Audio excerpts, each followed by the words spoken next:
Footage ꯑꯁꯤꯗ ꯎꯔꯤꯕ ꯑꯁꯤ ꯀꯥꯟꯄꯨꯔꯗ ꯂꯩꯕꯤ ꯆꯍꯤ 32 ꯁꯨꯔꯕꯤ ꯏꯛꯇꯥ ꯒꯨꯞꯇꯥꯅꯤ꯫ ꯃꯍꯥꯛꯅ ꯅꯨꯡꯇꯤ ꯅꯨꯃꯤꯠ ꯈꯨꯗꯤꯡꯒꯤ ꯖꯤꯝ ꯆꯠꯇꯨꯅ ꯍꯛꯆꯥꯡ ꯐꯅ ꯊꯝꯅꯕ ꯈꯜꯂꯝꯃꯤ꯫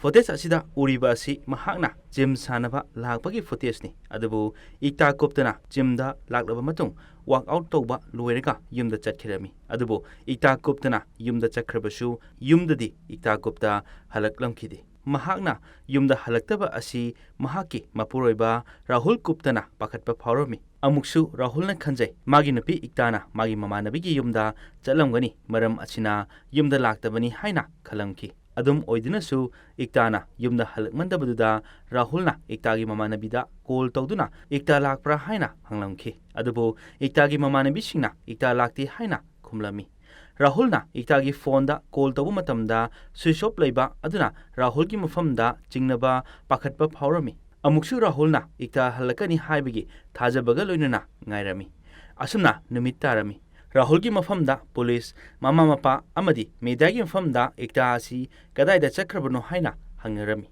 ꯑꯗꯨꯕꯨ ꯊꯧꯗꯣꯛ ꯑꯁꯤꯗ ꯏꯛꯇꯥ ꯃꯐꯝ ꯈꯪꯗꯅ ꯃꯥꯡꯈꯤꯔꯝꯃꯤ꯫ ꯏꯛꯇꯥꯅ ꯌꯨꯝꯗ ꯍꯜꯂꯛꯈꯤꯗꯕ ꯑꯗꯨꯅ ꯃꯍꯥꯛꯀꯤ ꯑꯔꯣꯏꯕ ꯃꯤꯀꯨꯞ ꯑꯣꯏꯔꯝꯈꯤ꯫ ꯑꯗꯨꯒ ꯌꯥꯝꯅ ꯉꯛꯂꯤꯕ ꯑꯃꯅ ꯃꯐꯝ ꯑꯗꯨꯒꯤ ꯍꯥꯏꯕꯗꯤ ꯀꯥꯟꯄꯨꯔꯒꯤ ꯗꯤꯑꯦꯝꯒꯤ ꯀꯝꯄꯥꯎꯟ ꯃꯅꯨꯡꯗ ꯏꯛꯇꯥꯒꯤ ꯊꯋꯥꯏ ꯌꯥꯎꯗ꯭ꯔꯕ ꯍꯛꯆꯥꯡ ꯑꯣꯏꯅ ꯐꯪꯈꯤꯔꯝꯃꯤ꯫ ꯑꯗꯨꯕꯨ ꯍꯪꯂꯤꯕ ꯋꯥꯍꯪꯗꯤ ꯗꯤꯑꯦꯝꯒꯤ ꯀꯝꯄꯥꯎꯟ ꯃꯅꯨꯡ ꯑꯁꯤꯗ ꯃꯇꯧ ꯀꯔꯝꯅ ꯐꯨꯝꯂꯝꯂꯤꯕꯅꯣ? ꯗꯤꯑꯦꯝꯒꯤ ꯀꯝꯄꯥꯎꯟ ꯑꯁꯤ ꯁꯦꯀ꯭ꯌꯨꯔꯤꯇꯤ ꯈꯨꯔꯛ ꯍꯥꯡꯗꯅ ꯂꯩꯔꯤꯕ ꯃꯐꯝ ꯑꯃꯅꯤ꯫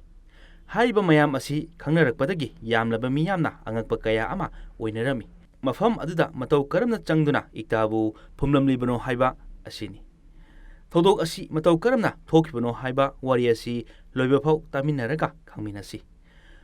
ꯏꯛꯇꯥ ꯒꯨꯞꯇꯥꯅ ꯖꯤꯝꯗꯒꯤ ꯄꯨꯡ 9 ꯇꯥꯕ ꯑꯗꯨꯋꯥꯏꯗ ꯌꯨꯝꯗ ꯑꯗꯨꯝ ꯍꯜꯂꯛꯄꯅꯤ꯫ ꯑꯗꯨꯕꯨ 24 ꯖꯨꯟ 2024 ꯅꯨꯃꯤꯠ ꯑꯁꯤꯗꯗꯤ ꯄꯨꯡ 10 ꯇꯥꯔꯕ ꯐꯥꯎꯕ ꯌꯨꯝꯗ ꯍꯜꯂꯛꯂꯝꯈꯤꯗꯦ꯫ ꯌꯨꯝꯗ ꯍꯜꯂꯛꯇꯕꯗꯒꯤ ꯄꯥꯈꯠꯂꯕ ꯃꯥꯒꯤ ꯅꯨꯄꯥ ꯔꯥꯍꯨꯜꯅ ꯍꯟꯖꯤꯟ ꯍꯟꯖꯤꯟ ꯀꯣꯜ ꯇꯧꯔꯝꯃꯤ, ꯑꯗꯨꯕꯨ ꯏꯛꯇꯥꯒꯤ ꯐꯣꯟ ꯑꯁꯤ ꯁ꯭ꯋꯤꯆ ꯑꯣꯐ ꯑꯗꯨꯝ ꯂꯩꯔꯝꯈꯤ꯫ ꯄꯥꯈꯠꯂꯕ ꯔꯥꯍꯨꯜꯅ ꯀꯔꯤ ꯇꯧꯒꯗꯕꯅꯣ ꯈꯪꯂꯝꯗꯦ꯫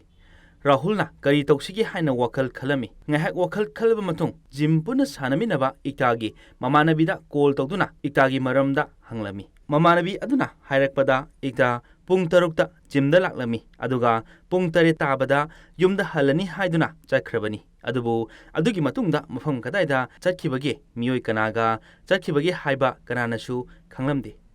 ꯔꯥꯍꯨꯜ ꯇꯧꯐꯝ ꯈꯪꯗꯕ ꯑꯃꯗꯤ ꯍꯦꯟꯅ ꯄꯥꯈꯠꯄ ꯐꯥꯎꯔꯝꯃꯤ꯫ ꯑꯁꯨꯝꯅ ꯅꯨꯃꯤꯗꯥꯡꯋꯥꯏꯔꯝ ꯌꯧꯔꯛꯄꯗ ꯔꯥꯍꯨꯜꯅ ꯐꯣꯟ ꯇꯧꯗꯕ ꯃꯤꯑꯣꯏ ꯑꯃꯠꯇ ꯂꯩꯔꯝꯗ꯭ꯔꯦ꯫ ꯃꯥꯅ ꯈꯪꯕ ꯃꯔꯤ ꯃꯇꯥ ꯑꯃꯁꯨꯡ ꯃꯃꯥꯟꯅꯕꯤ ꯂꯣꯏꯅꯃꯛ ꯇꯧꯔꯝꯃꯤ, ꯑꯗꯨꯕꯨ ꯃꯌꯥꯝ ꯑꯗꯨꯒꯤ ꯄꯥꯎꯈꯨꯝꯗꯤ ꯑꯃꯠꯇ ꯑꯣꯏꯈꯤ꯫ ꯏꯛꯇꯥ ꯑꯩꯈꯣꯏꯗ ꯂꯥꯛꯇꯦ, ꯀꯗꯥꯏꯗ ꯆꯠꯈꯤꯕꯅꯣ ꯈꯪꯗꯦ ꯍꯥꯏꯔꯝꯈꯤ꯫ ꯑꯁꯨꯝꯅ ꯅꯨꯃꯤꯗꯥꯡꯒꯤ ꯄꯨꯡ 8 ꯇꯥꯔꯛꯄꯗ ꯔꯥꯍꯨꯜꯅ ꯄꯨꯂꯤꯁ ꯁ꯭ꯇꯦꯁꯟꯗ ꯆꯠꯇꯨꯅ ꯃꯥꯒꯤ ꯅꯨꯄꯤ ꯏꯛꯇꯥꯅ ꯌꯨꯝꯗ ꯍꯜꯂꯛꯇꯕꯒꯤ ꯃꯤꯁꯤꯡ ꯔꯤꯄꯣꯔꯠ ꯑꯃ ꯏꯈꯠꯂꯝꯈꯤ꯫ ꯃꯈꯥ ꯇꯥꯅ ꯍꯥꯏ ꯏꯛꯇꯥꯒꯤ ꯃꯐꯝꯗ ꯀꯤꯗꯅꯦꯞ ꯇꯧꯕ ꯁꯣꯏꯗꯅ ꯑꯣꯏꯒꯅꯤ, ꯑꯗꯨꯒ ꯃꯤꯑꯣꯏ ꯑꯗꯨꯁꯨ ꯑꯇꯩ ꯀꯅꯥꯁꯨ ꯑꯣꯏꯔꯣꯏ, ꯃꯍꯥꯛꯀꯤ ꯄꯔꯁꯣꯅꯦꯜ ꯖꯤꯝ ꯇ꯭ꯔꯦꯅꯔ ꯑꯣꯏꯅ ꯂꯩꯔꯤꯕ ꯕꯤꯃꯥꯜ ꯁꯣꯅꯤꯅ ꯑꯣꯏꯒꯅꯤ ꯍꯥꯏꯔꯝꯈꯤ꯫ ꯔꯥꯍꯨꯜꯅ ꯍꯥꯏꯕꯒꯤ ꯃꯇꯨꯡ ꯏꯟꯅ ꯏꯍꯥꯟ ꯍꯥꯟꯕꯗ ꯏꯛꯇꯥ ꯒꯨꯞꯇꯥꯅ ꯆꯠꯂꯤꯕ ꯖꯤꯝ ꯑꯗꯨꯒꯤ CCTV ꯐꯨꯇꯦꯖꯁꯤꯡ ꯌꯦꯡꯕ ꯍꯧꯔꯝꯃꯤ꯫ CCTV ꯐꯨꯇꯦꯖ ꯑꯗꯨꯗ ꯏꯛꯇꯥꯅ ꯃꯥꯒꯤ ꯋꯥꯔꯛꯑꯥꯎꯠ ꯂꯣꯏꯔꯕ ꯃꯇꯨꯡ ꯊꯣꯛꯈꯤꯕ ꯎꯔꯝꯃꯤ, ꯑꯗꯨꯕꯨ ꯃꯍꯥꯛ ꯃꯊꯟꯇ ꯅꯠꯇꯦ, ꯖꯤꯝ ꯇ꯭ꯔꯦꯅꯔ ꯕꯤꯃꯥꯜ ꯁꯣꯅꯤꯒꯅꯤ꯫ ꯃꯈꯣꯏ ꯑꯅꯤꯅ ꯀꯥꯔ ꯑꯃꯗ ꯇꯣꯡꯗꯨꯅ ꯆꯠꯈꯤꯕ ꯐꯨꯇꯦꯖ ꯑꯗꯨꯗ ꯎꯔꯝꯃꯤ꯫ ꯑꯁꯨꯝꯅ ꯄꯨꯂꯤꯁꯅ ꯕꯤꯃꯥꯜꯒꯤ ꯌꯨꯝꯗ ꯆꯠꯂꯝꯃꯤ, ꯀꯥꯔ ꯑꯗꯨꯁꯨ ꯈꯥꯝꯗꯨꯅ ꯂꯩꯔꯝꯃꯤ, ꯑꯗꯨꯕꯨ ꯕꯤꯃꯥꯜ ꯁꯣꯅꯤꯗꯤ ꯂꯩꯔꯝꯈꯤꯗꯦ꯫ ꯄꯨꯂꯤꯁꯅ ꯀꯥꯔ ꯑꯗꯨꯒꯤ ꯃꯅꯨꯡꯗ ꯆꯦꯛ ꯇꯧꯕ ꯍꯧꯔꯝꯃꯤ꯫ ꯃꯇꯝ ꯑꯗꯨꯗ ꯏꯕꯤꯗꯦꯟꯁ ꯑꯣꯏꯕ ꯌꯥꯕ ꯄꯣꯠꯂꯝ ꯈꯔ ꯐꯪꯂꯝꯈꯤ꯫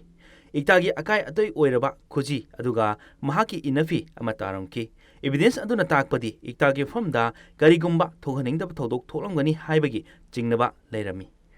ꯃꯈꯥ ꯇꯥꯅ ꯄꯨꯂꯤꯁꯅ ꯊꯤꯒꯠꯂꯛꯄꯒꯤ ꯃꯇꯨꯡ ꯏꯟꯅ ꯏꯛꯇꯥ ꯑꯃꯗꯤ ꯕꯤꯃꯥꯜꯒꯤ ꯀꯣꯜ ꯔꯦꯀꯣꯔꯗ ꯆꯦꯛ ꯇꯧꯕ ꯃꯇꯝꯗ ꯑꯅꯧꯕ ꯃꯌꯣꯜ ꯑꯃ ꯐꯪꯂꯝꯃꯤ꯫ ꯃꯈꯣꯏ ꯑꯅꯤꯅ ꯐꯣꯟꯗ ꯄꯨꯡ ꯀꯌꯥ ꯋꯥꯔꯤ ꯁꯥꯟꯅꯕꯒꯤ ꯔꯦꯀꯣꯔꯗ ꯐꯪꯕ ꯉꯝꯈꯤꯔꯝꯃꯤ, ꯑꯗꯨꯒ ꯃꯈꯣꯏ ꯑꯅꯤꯅ ꯖꯤꯝ ꯂꯣꯏꯔꯕ ꯃꯇꯨꯡ ꯀꯥꯔꯗ ꯇꯣꯡꯗꯨꯅ ꯀꯣꯏꯕ ꯆꯠꯄ ꯀꯌꯥ ꯑꯃꯁꯨ ꯈꯪꯕ ꯉꯝꯈꯤ꯫ ꯃꯈꯥ ꯇꯥꯅ ꯄꯨꯂꯤꯁꯅ ꯖꯤꯝꯒꯤ ꯁ꯭ꯇꯥꯐ ꯈꯔꯗ ꯍꯪꯕ ꯃꯇꯝꯗ ꯏꯛꯇꯥ ꯑꯃꯗꯤ ꯕꯤꯃꯜ ꯃꯈꯣꯏ ꯑꯅꯤꯒꯤ ꯃꯔꯛꯇ ꯌꯥꯝꯅ ꯅꯛꯅꯕ ꯃꯔꯤ ꯑꯃ ꯂꯩ ꯍꯥꯏꯕ ꯈꯪꯂꯝꯈꯤ꯫ ꯀꯣꯜ ꯔꯦꯀꯣꯔꯗꯇ ꯄꯨꯡ ꯀꯌꯥ ꯋꯥꯔꯤ ꯁꯥꯟꯅꯕ, ꯀꯣꯏꯕ ꯆꯠꯃꯤꯟꯅꯕ ꯑꯃꯗꯤ ꯖꯤꯝꯒꯤ ꯁ꯭ꯇꯥꯐ ꯑꯃꯅ ꯃꯈꯣꯏ ꯑꯅꯤꯒꯤ ꯌꯥꯝꯅ ꯅꯛꯅꯕ ꯃꯔꯤ ꯑꯃ ꯂꯩ ꯍꯥꯏꯕ ꯑꯗꯨꯅ ꯃꯔꯝ ꯑꯣꯏꯔꯒ ꯄꯨꯂꯤꯁꯇ ꯑꯇꯣꯞꯄ ꯑꯦꯡꯒꯜ ꯑꯃ ꯂꯥꯛꯂꯝꯃꯤ, ꯍꯥꯏꯕꯗꯤ ꯕꯤꯃꯜ, ꯏꯛꯇꯥ ꯃꯈꯣꯏ ꯑꯅꯤ ꯃꯁꯥ ꯃꯁꯥ ꯌꯥꯅꯗꯨꯅ ꯑꯇꯣꯞꯄ ꯃꯐꯝ ꯑꯃꯗ ꯆꯦꯟꯗꯨꯅ ꯂꯣꯠꯈꯤꯕ ꯑꯣꯏꯔꯝꯒꯅꯤ ꯈꯟꯕꯗꯒꯤ ꯀꯦꯁ ꯑꯗꯨ ꯈꯔ ꯃꯈꯩ ꯇꯞꯊꯔꯛꯈꯤ꯫ पुलिसना तौरीबा मोंग अदु राहुलना साउनिंगबा पोक्लमी मखोय अनि चेनखिबा नते बिमलना नागी नुपी इक्ताबु नमदना फारगा पुगिबा ओइगनी महागी नुपी अमदी बिमलबु अथुबदा थिदोकपिनबा हायरमखि अदुबो पुलिस की इन्वेस्टिगेशन खर मखै तपथरमी असुमना मतम सुम हौजिलमी असुमना मतम हौजिनखिबा असिना केस असि अमुक्का हेना लुबा केस अमा ओहेलमी असुमना नोमदगी निनीदगी हुमनीदगी हप्तादगी था अमा फाजिलमी अदुबो मतम अदु फाउबा मखोय अनिबु थीबा फंगलमदे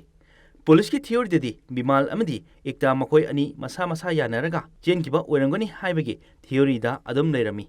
अदुबो हाइरिबा मयाम अदु राहुलनदी यारमखिदे माना हाइबदा मखोयगी मचा अनिबु थादोक्तुना कैदोनुंगदा चलोय हारमखि असुमना राहुलना पुलिसता तत्तना इक्ताबु थीनबा हाइमनबा अदुना था मरिगी मतुंगदा अमुका नौना पुलिसना अनौबा एंगल अमा पुथोक्तुना थीबा हौरखि पुलिसना बिमालगी फोन नंबर खक नतना महाकी मरी मता इमुंग मनुंगसिंगी फोन नंबर सिंगबु सर्वेलेंसता थमलम्मी कनागी मफमदा कनाना इनकमिंग कॉल लाक्लिबनो अदुगा करंबा नेटवर्क टावरदगी आउटगोइंग कॉल चलिबनो मियोय कनादा कॉल तौरिबनो हाइबा लोइनमक येंगसिलमी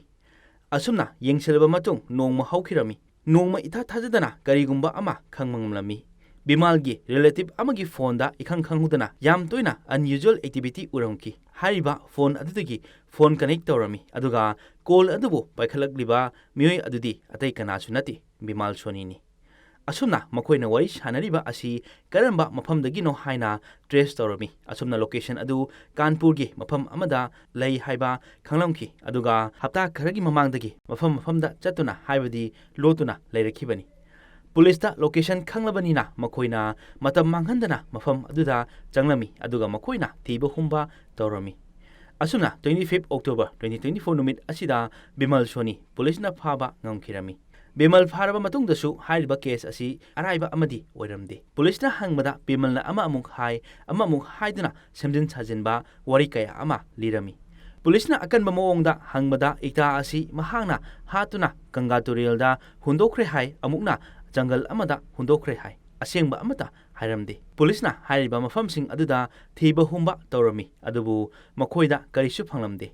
मखाताना पुलिसना बिमालदा ओटपनैबा कया अमा तौदुना हंगबदा खांगमा ngamdabadagi असेंगमा लोइना हाइदोलमखि असेंगमा ताबदा अंगकपा अमा ओइनरमी एकता गुप्ता कानपुरदा लैबा हेक येंगबदा यामना सिंपल ओइबा इंग तपचबी नुपी अमनी महांगना 2010 दा कानपुरदा लैबा बिजनेसमैन राहुल गुप्तागा लुहोंखिबनी राहुल गुप्ता स्टॉक ट्रेडिंग दा थबक तौरमी अदुगा तपना लोकल बिजनेस दसु माइ पाकपा हौरमी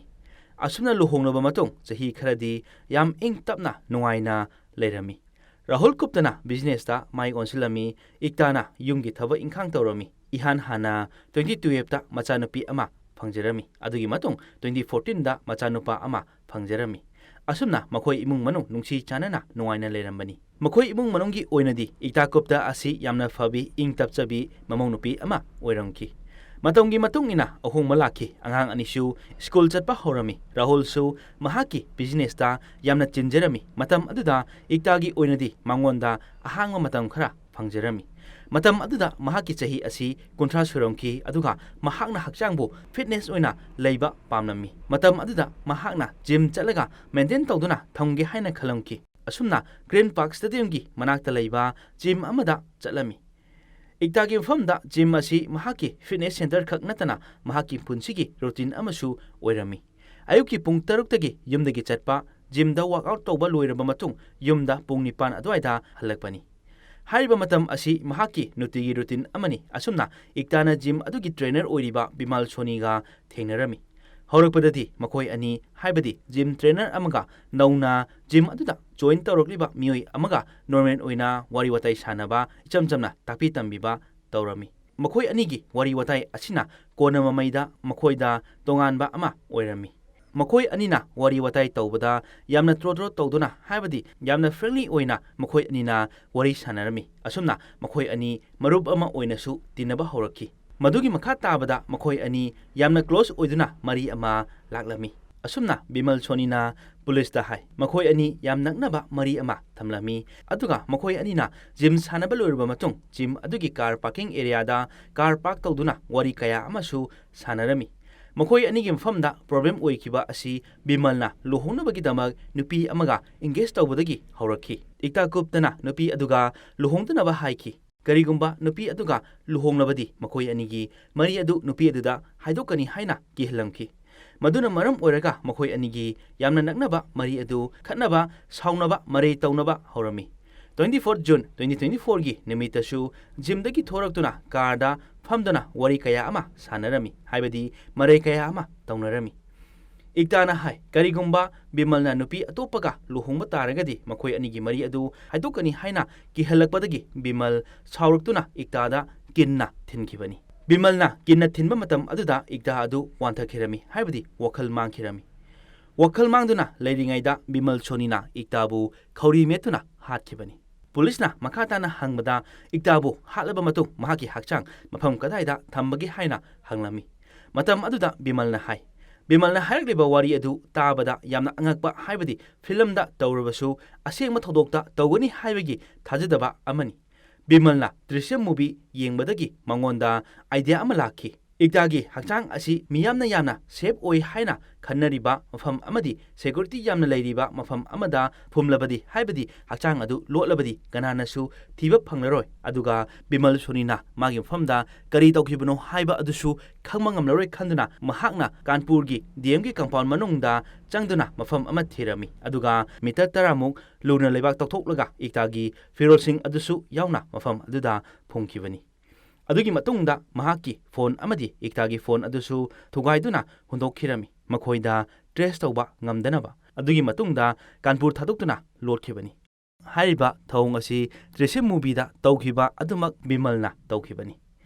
ꯕꯤꯃꯜꯅ ꯃꯐꯝ ꯍꯣꯡꯗꯨꯅ ꯃꯐꯝ ꯀꯌꯥ ꯑꯃꯗ ꯂꯣꯠꯇꯨꯅ ꯂꯩꯈꯤꯕꯅꯤ, ꯑꯗꯨꯕꯨ ꯍꯨꯔꯥꯟꯕꯒꯤ ꯇꯔꯥꯅꯤ ꯃꯄꯨꯒꯤ ꯅꯣꯡꯃ ꯍꯥꯏꯕ ꯑꯗꯨꯒ ꯃꯥꯟꯅꯅ ꯕꯤꯃꯜꯅ ꯐꯅ ꯍꯩꯁꯤꯡꯅ ꯂꯣꯠꯂꯕꯁꯨ, ꯐꯤꯂꯝꯒꯤ ꯃꯇꯧ ꯇꯝꯂꯕꯁꯨ ꯕꯤꯃꯜꯕꯨ ꯄꯨꯂꯤꯁꯅ ꯐꯥꯈꯤꯕꯅꯤ꯫ ꯑꯗꯨꯒ ꯃꯈꯥ ꯇꯥꯅ ꯕꯤꯃꯜꯒꯤ ꯃꯇꯥꯡꯗ ꯊꯤꯒꯠꯄꯗ ꯕꯤꯃꯜꯒꯤ ꯀꯦꯔꯦꯛꯇꯔ ꯑꯁꯤ ꯌꯥꯝꯅ ꯃꯣꯠꯄ ꯑꯃꯁꯨ ꯑꯣꯏꯔꯝꯈꯤ꯫ ꯃꯍꯥꯛꯀꯤ ꯐꯣꯟꯗ ꯅꯨꯄꯤ ꯀꯌꯥꯒꯤ ꯅꯥꯇꯩ ꯆꯥꯗꯕ ꯐꯣꯇꯣꯁꯤꯡ, ꯍꯥꯏꯕꯗꯤ ꯆꯦꯠ ꯇꯧꯅꯕꯒꯤ ꯌꯥꯎꯔꯝꯕ ꯊꯦꯡꯅꯈꯤ꯫ ꯑꯗꯨꯕꯨ ꯔꯥꯍꯨꯜꯅ ꯍꯪꯂꯤꯕ ꯋꯥꯍꯪꯗꯤ ꯀꯥꯟꯄꯨꯔꯒꯤ ꯗꯤꯑꯦꯝ ꯀꯝꯄꯥꯎꯟ ꯃꯅꯨꯡꯗ ꯕꯤꯃꯜ ꯁꯣꯅꯤ ꯃꯍꯥꯛ ꯃꯊꯟꯇꯅ ꯃꯇꯧ ꯀꯔꯝꯅ ꯏꯛꯇꯥꯒꯤ ꯍꯛꯆꯥꯡꯕꯨ ꯐꯨꯝꯂꯝꯒꯅꯤ? ꯍꯥꯏꯔꯤꯕ ꯊꯧꯗꯣꯛ ꯑꯁꯤꯗ ꯕꯤꯃꯜ ꯈꯛ ꯅꯠꯇꯅ ꯑꯇꯣꯞꯄ ꯃꯤꯑꯣꯏꯁꯨ ꯌꯥꯎꯔꯝꯒꯅꯤ ꯍꯥꯏꯈꯤ꯫ ꯑꯗꯨꯕꯨ ꯔꯤꯄꯣꯔꯠꯀꯤ ꯃꯇꯨꯡ ꯏꯟꯅꯗꯤ ꯍꯧꯖꯤꯛꯃꯛꯀꯤ ꯑꯣꯏꯅ ꯀꯦꯁ ꯑꯁꯤꯗ ꯑꯇꯣꯞꯄ ꯃꯤꯑꯣꯏ ꯌꯥꯎꯕꯒꯤ ꯀꯔꯤꯃꯠꯇ ꯂꯩꯇ꯭ꯔꯤ꯫ ꯃꯁꯤꯅꯤ ꯉꯁꯤꯒꯤ ꯑꯁꯦꯡꯕ ꯊꯣꯛꯈꯤꯕ ꯊꯣꯛꯍꯟꯅꯤꯡꯗꯕ ꯊꯧꯗꯣꯛ ꯑꯃꯒꯤ ꯋꯥꯔꯤ꯫